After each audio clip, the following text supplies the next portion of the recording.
Hey guys, welcome to the Apach podcast. Um, there's one little thing that I wanted to address, kind of the elephant in the room with this podcast and aligning with what's going on in the current American politics, especially with the American president and its one of its son, Hunter Biden. Um, and there are a couple other small things that I wanted to address on, trying to clear the air. Um, so from what I understand is there is kind of like a two-story or maybe even three stories that are tied to Ukraine, that's related to American politics. One of them is I think there's a couple Ukrainian prosecutors that was mentioned. Um, but one of the I'll start with the former Ukrainian prosecutor general Ruslan uh, Rybashpika said in an interview published that he believes he was fired from his position last year for refusing to investigate President Biden's son Hunter Biden at the request of uh, certain individuals, including Donald Trump, former President Trump.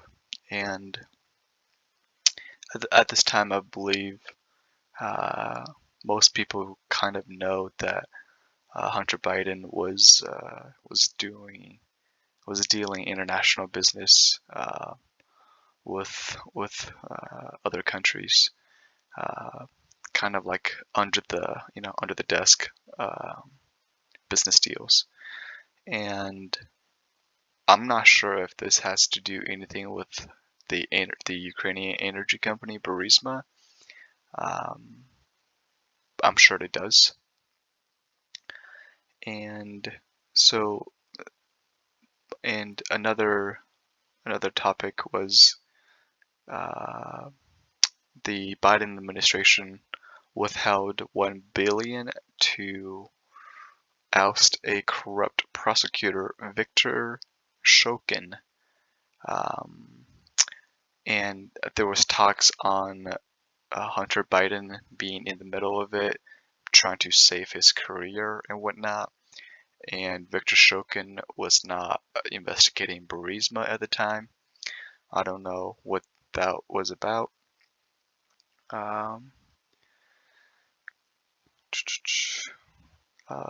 the other two topic I wanted to, so those are the big one was, the American politics is it's so ugly and its corruption goes so deep that the president himself is involved in, um, and unfortunately, countries and people are just caught in the crossfire.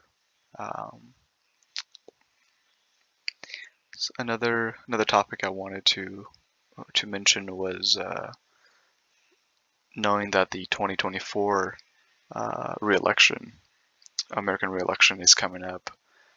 Um, and this was one of the major concerns I think I covered last week was what if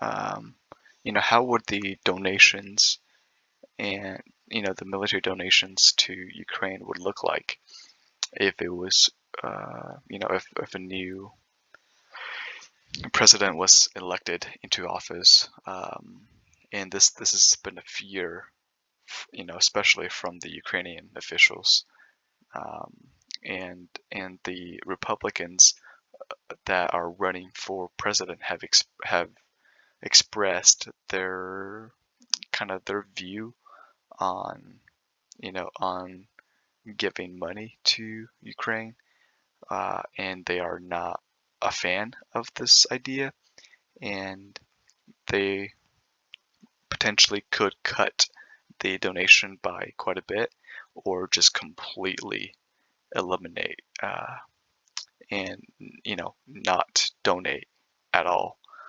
Um, and and I find this one I was trying to understand a little bit.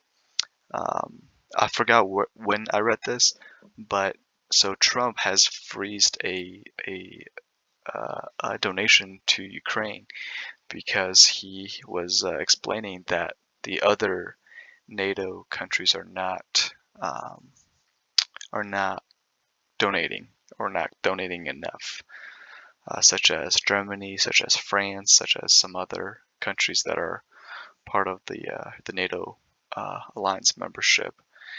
And I don't know if Trump will continue. He is the frontline runner for um, for the presidency. Um, of course, impeachment and other stuff is in the way that probably both president will need to overcome. Um, but just a thought that I was thinking. If because the U.S. is the biggest contributor, to war effort, um, and I just hope that the Ukraine and the President Biden and his son are not in a ugly situation where the only reason why we're giving them so much donation is because of you know some sort of corruption between the parties. Um, but I also don't know. Um, but yep, that's just some stuff that I wanted to address. If you guys have comments or questions, feel free to comment below, and I'll see you guys next week for the weekly podcast.